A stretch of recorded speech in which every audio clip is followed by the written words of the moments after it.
मेरा नाम शेफवाज सरवर है। मैं क्लास 8 का छात्र हूँ और मैं पीएम श्री केंद्रीय विद्यालय नंबर 2 एएफएस तेजपुर में पढ़ता हूँ। आज मैं आप लोगों के सामने एक प्रोजेक्ट प्रेजेंट करने जा रहा हूँ जिसका नाम है the bio mulch mash. Mulch, what is mulch? Mulch खेतों में प्लांट्स के चारों ओर लगाते हैं ताकि इवापोरेशन ना हो और वहां पे अनवांटेड प्लांट्स ना उगे like weeds. First, plastic mulch.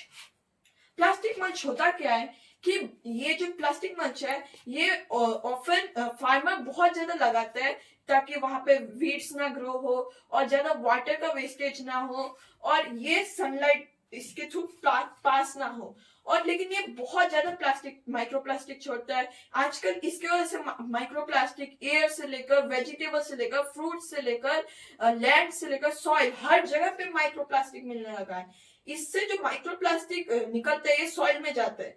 फिर जब बारिश होता है तब जब मिट्टी गीला हो जाता है फिर प्लांट्स वहां से जब पानी लेता है तो वहां पे माइक्रोप्लास्टिक्स के साथ वो मिक्स होके प्लांट्स के रूट्स के थ्रू वहां पे माइक्रोप्लास्टिक चले जाते हैं। फिर हम लोग का जो वो प्लांट्स है वो बहुत ज्यादा हार्मफुल हो जाता है। फिर हम लोग जब खाते हैं उससे हम लोग के अंदर बहुत ज्यादा माइक्रोप्लास्टिक जाता है। आजकल बल्कि हम लोग के खून में भी माइक्रोप्लास्टिक आ गया है। ये जो माइक्रोप्लास्टिक्स है हम लोग इतना ज्यादा आजकल खाने लगे कि हर वीक हम लोग 5 ग्राम माइक्रोप्लास्टिक खाते हैं, एक क्रेडिट कार्ड के बराबर। तो इसी का सॉल्यूशन ढूंढते हुए मैं आज आप लोगों के सामने प्रेजेंट कर रहा हूँ मेरा वाला बायो मल्च मैश। मेरा जो बायो मल्च मैश है ये वर्क एग्जैक्टली सेम करेगा।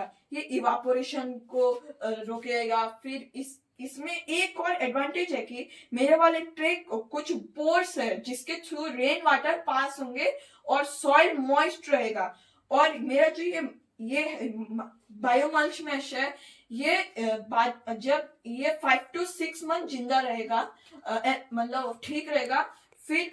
फिर जब ये धीरे धीरे डिकम्पोज होते रहेगा और ये इको फ्रेंडली भी है और बाद में जाकर ये प्लांट्स को और सॉइल को एनरिच भी करेगा। ये उसके कंपोस्ट की तरह वर्क करेगा। इसे मैंने बनाने के लिए फर्स्ट एक कंटेनर में मैंने वाटर डाला, फिर उसमें मैंने स्ट्रॉस कट करके डाला, फिर उसमें मैंने फंगिसाइड भी डाला, फिर इसे मैंने मिक्स करके थोड़ी 2 आवर्स के लिए मैंने इसे रख दिया। रखने के बाद मैंने उसे निकाला। फिर मैंने फिर से वो जो स्ट्रॉस और फंगिसाइड का मिक्सचर है मैंने उसे बॉईल किया। बॉईल करने के बाद मैंने उसे निकाला। निकालने के बाद मैंने उसे बाहर थोड़ी देर के लिए सुखाया। सुखाने के बाद मैंने प्लास्टिक का बैग लिया जिसमें मैंने ये फंगिसाइड और स्ट्रॉस का जो मिक्सचर था उसके साथ माइसीलियम ऑयस्टर मशरूम के माइसीलियम मिक्स करके मैंने रख दिया। ये जो ऑयस्टर मशरूम के माइसीलियम है ये फुल्ली सेफ टू ईट भी होता है। और फिर मैंने मिक्स करने के बाद ये फिर मैंने वो बैग लिया। फिर उसको मैंने एक डार्क प्लेस में 20 डेज के लिए रख दिया।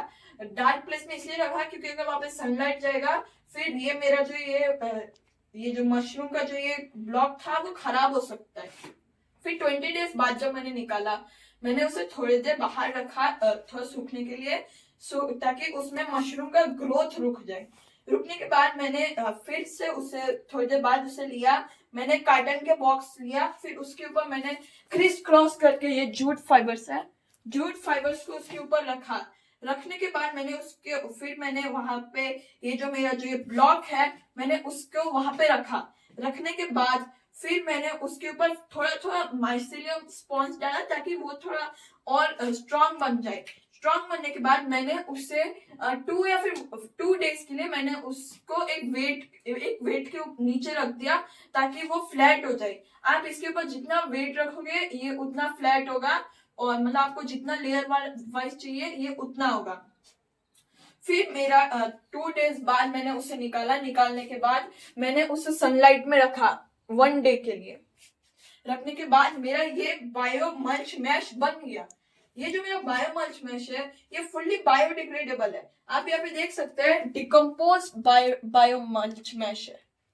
और ये जो मेरा बायो मल्च मैश है इसे बनाने के लिए मेरा कॉस्ट लेस देन 1 रुपीज ही आया है, नहीं तो 1 रुपीज ही काउंट कर सकते हैं। और ये जो आता है ये आपका ये थोड़ा चीपर होता है इस नॉर्मल वाले से। Thank you.